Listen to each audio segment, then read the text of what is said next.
For more than 30 years, Elizabeth I has ruled her kingdom. But in the stillness of the night, her mind remains restless. Again and again, the visage of Mary Stuart, her cousin and rival for the English throne, emerges from the shadows of her consciousness. Just a year earlier, Elizabeth had condemned Mary to death. But who was this haunting figure? What experiences defined her? And how did she transform into Elizabeth's most formidable opponent, ultimately silenced by the English Secret Service? Mary Stuart was born in December 1542, the only legitimate daughter of King James V of Scotland and Marie de Guise, a French noblewoman. Tragically, just 6 days after her birth, her father passed away following a military defeat against English forces. Consequently, this infant, barely a week old, was thrust into the role of Queen of Scotland. The kingdom was marred by instability and plagued by rival clans, and the regency fell to her capable French-raised mother. Scotland became a battleground of power struggles, religious discord, and looming English intervention. To safeguard the child queen, the court sought refuge in the protective fortresses of Scotland's grand castles. Mary's earliest years were spent in the formidable Edinburgh Castle, which loomed majestically over the city atop volcanic rock, before moving to Stirling Castle. Behind these guarded walls, she was given as peaceful a childhood as possible in a land fraught with conflict. By the age of 9 months, she was anointed and crowned, with Marie de Guise committing to her strict Catholic upbringing while shielding her from Protestant doctrines. In stark contrast, Elizabeth, 9 years Mary Sr., navigated a very different world, the English court.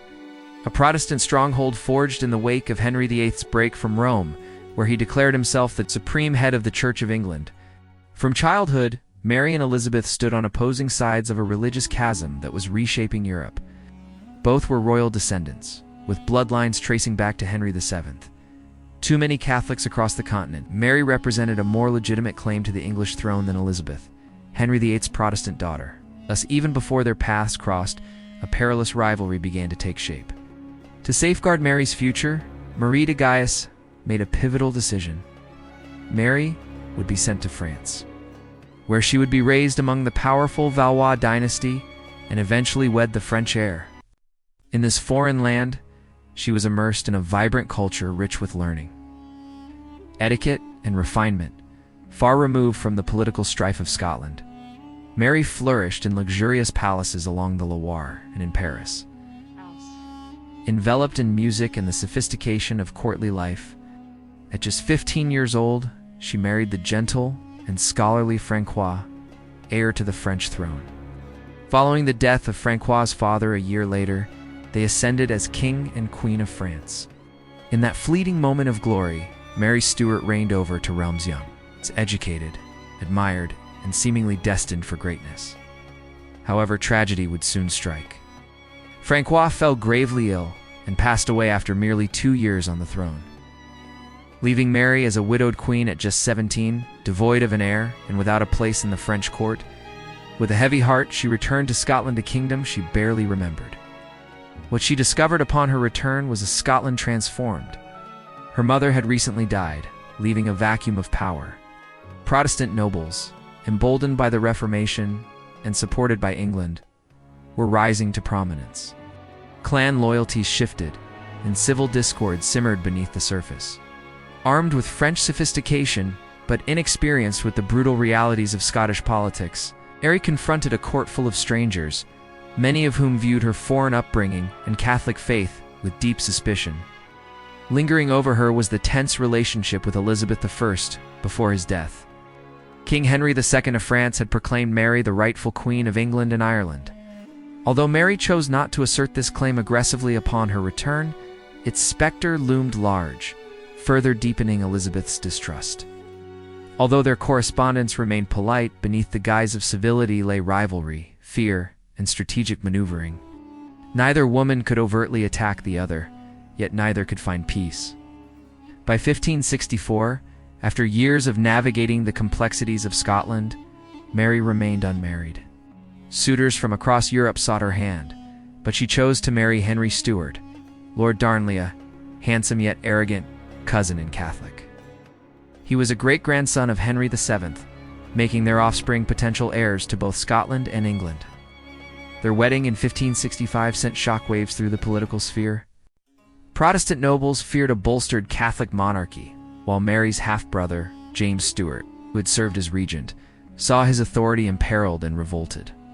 On June 19, 1566, Mary gave birth to a son James, who would one day unite the crowns of Scotland and England. Yet the elation surrounding her son's birth could not mend the rift in her marriage. Darnley's initial charm withered into jealousy, drunkenness, and erratic behavior. He increasingly sought power, resented his lack of influence, and isolated himself from nearly everyone at court. The tragedy that sealed Mary's fate struck in early 1567. When Darnley fell ill reportedly with smallpox and was moved to a residence outside Edinburgh, one fateful night, the building was demolished by a powerful explosion. Darnley's body was discovered in the garden. It's unburned but showing signs of suffocation, leading to widespread suspicion that James Hepburn, Earl of Bothwell, influential nobleman closely tied to the Queen, was involved. Despite being acquitted due to a lack of evidence, public outrage swelled. Just weeks later, Bothwell abducted Meriwether with her consent or by force is still debated and held her captive. When she emerged from this ordeal, she shocked Europe by marrying him, an act that many viewed as a union with her husband's killer. The scandal effectively obliterated her remaining support, igniting a civil war, pitting Mary's forces against the Protestant lords.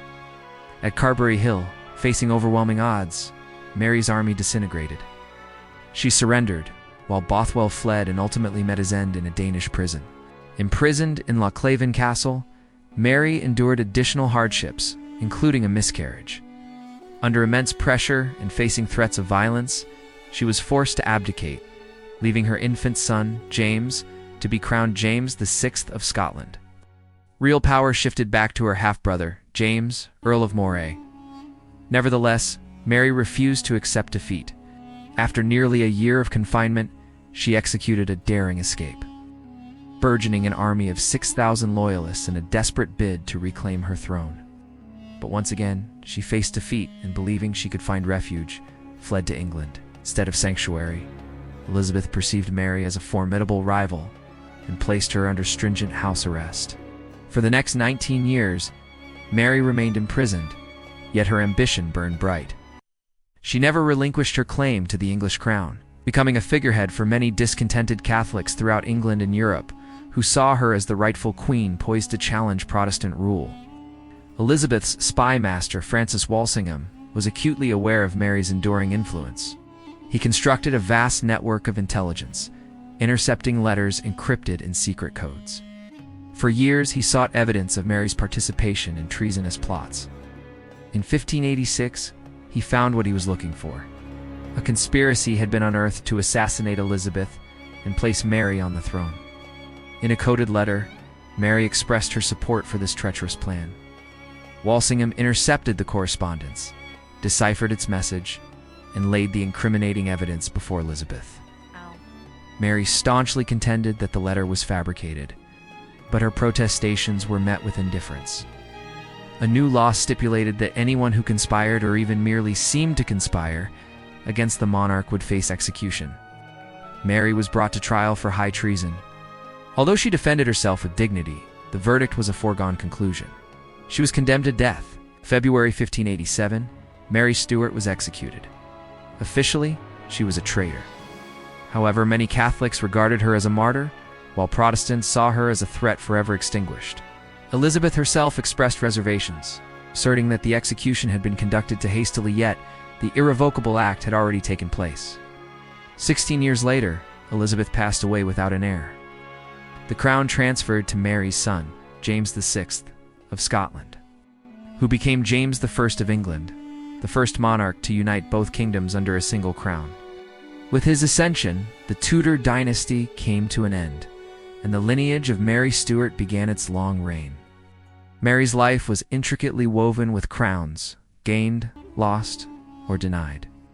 Her death not only cleared the way for her son's claim, but also ensured that her legacy would endure through her descendants, who continued to shape the history of Britain. Perhaps this is why, in the final years of Elizabeth's reign, the specter of Mary Stuart haunted her in the quiet hours of the night. Haunting reminder that one queen's downfall paved the way for another's enduring legacy. Subscribe to our channel and press the bell icon to support our work and never miss an upload. Like this video, drop a comment, and share it.